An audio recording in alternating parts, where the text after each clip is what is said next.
kumustahin din natin ang sitwasyon sa Capiz na isa sa mga dinaanan ng Bagyong Tino. Para sa update, magbabalita live si Gary De Leon. Gary, kumusta ang sitwasyon dyan at gaano katinding pag-ulan at hangin ang inyong naranasan? Cheryl, mula nga sa Capiz, bumiyaya ako patungo dito sa Sibaste Antique at makikita mo sa aking likuran ngayon, malakas yung buhos ng ulan na nararanasan natin dito na may kasamang bugso ng malakas din na hangin.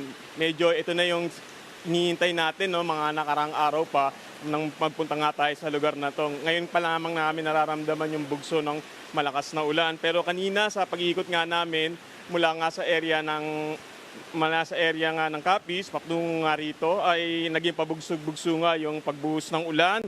May mga kasamang malakas na hangin dito sa area nga ng Western Visayas. Nasa signal number 4 ngayon ang Antique, Capiz, Iloilo at Guimaras. Sarado ang ilan sa mga establishmento sa Antique at Aklan at halos wala nga mga tao sa kalsada. Pinagbabawal din ngayon ng Philippine Coast Guard ang biyahe patungo sa Boracay at pagbiyahe paglabas ng isla.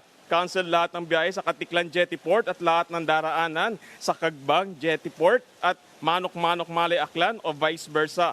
Mananatili namang normal ang level ng dam sa Mambusaw at Aklan Panukayan River. Cheryl. Okay, klaruhin lamang natin, Gary, nasaan ka na ngayon? Galing ka ng Capiz.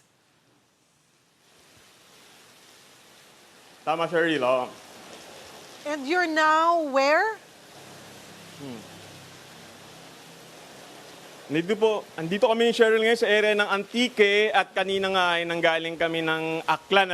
Tingnan natin yung sitwasyon ng mga kababayan natin sa Aklan at ngayon dito naman sa Antique. Pero kasi yung pagbuhos nga ng ulan, pabugso-bugso, minsan tumitigil. Pero yung hangin naman ay tuloy-tuloy.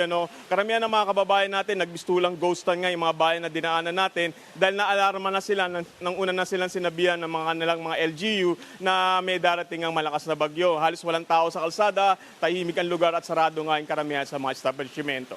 Cheryl. At sa kasalukuyan, ayan, nakikita namin sa likuran mo na patuloy ang pag-ulan.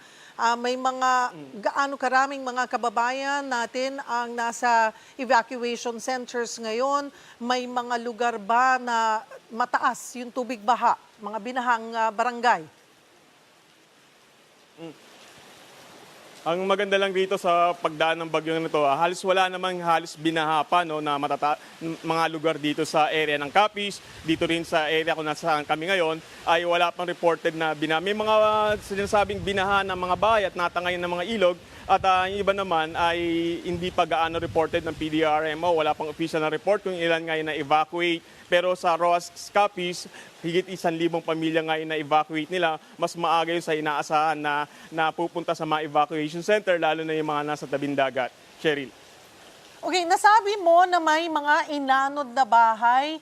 Wala naman bang residente na natangay o nasaktan? Cheryl, sa ngayon wala pang reported ng casualty, kasi sabi ko nga sa iyo, ngayon pa lamang namin nararamdaman yung buhos ng malakas na ulan at hangin kasi yung mga nakalipas na magdamag ay pabugso-bugso lamang, minsan tumitigil pa at madali na naman nagsasubside yung mga tubig baha na nadadaanan namin dahil nga rin sa hindi naman ganun kalakas yung bagyo na nararanasan dito sa Western Visayas. Cheryl. Maraming salamat at mag-iingat kayo dyan, Gary De Leon.